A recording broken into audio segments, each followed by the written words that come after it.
Archesgob, rhannwch gyda ni tipyn am eich neges Pasg eleni. Dwi'n siŵr Naomi bod i'r byd cyfan ond i ni yng Nghymru, dyn ni'n dod allan nawr o'r dywyllwch ar ôl y pandemig. Pandemig sydd wedi bod yn anodd ac yn heriol iawn. Dwi'n cofio heddi ac drwy'r wythnos yma y pobl sydd wedi colli rwy'n pwysig. Felly wrth i ni dod allan o'r tywyllwch i'r goleuni, mae'n swnio mi fel rhyw fath o'r atgyfodiad yna hun oherwydd dyn ni'n derbyn ac yn profi blas newydd o fywyd. Ond wrth gwrs, nid blas newydd yn llwyr. Mae'r neges atgyfodiad yr Iesu yn ymestyn i ni ac yn cofio i ni uno ein bywydau gyda Iesu Grist ac yn byw a'i fywyd atgyfodedig hefyd. Dyna'r rhan fwyaf o neges i eleni.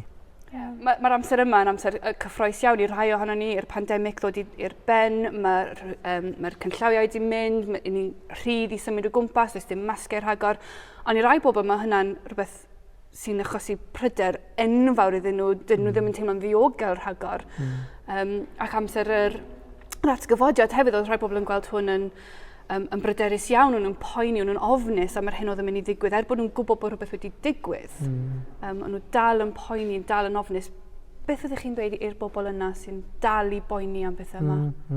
Dwi'n siŵr bod yn teimlo fel rhyw fath o fyd newydd sydd yn fregus. Ond wrth gwrs, oedd y byd pan nath Iesu cael ei atgyfodiad, oedd yn byd newydd i'r disgyblion hefyd.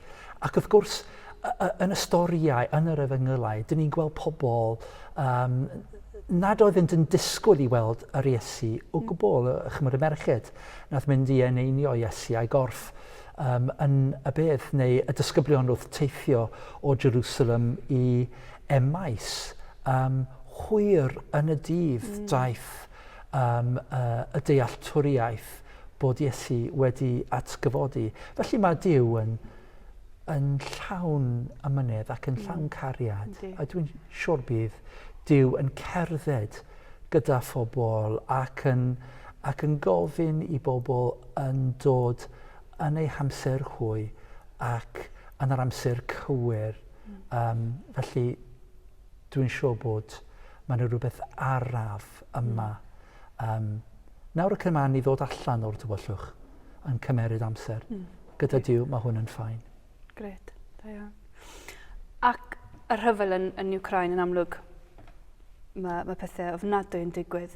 Sut allan ni fod yn bobl yr atgyfodiad, pobl y Pasg? Pa fath o bethau allan ni wneud i dod â gobaith yr atgyfodiad i'r sefyllfa yn Ukraine?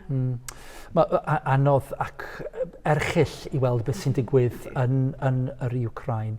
Ar un lefel, jyst i protestio yn arwydd o'r ffaith bod ni'n gweld nid yw'r pethau sydd yn digwydd yna yn dderbyniol o gwbl.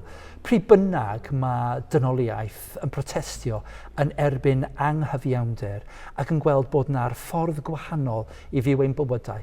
Dyn ni'n tueddu adlewyrchu rhyw fath o'r neges y Pasg ar atgyfodiad.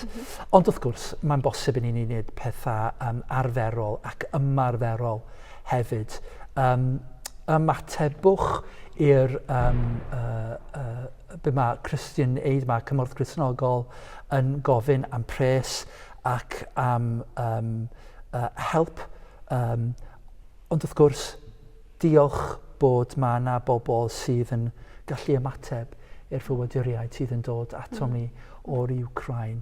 A dwi'n siŵr bydd angen i ni roi y dillad a pres ychwanegol i sicrhau bod pobl yn cael eu setlo. Felly mae'n bosib i ni ymateb yn ein calonnau, yn ein gweddiau, ond gyda'n bywydau hefyd.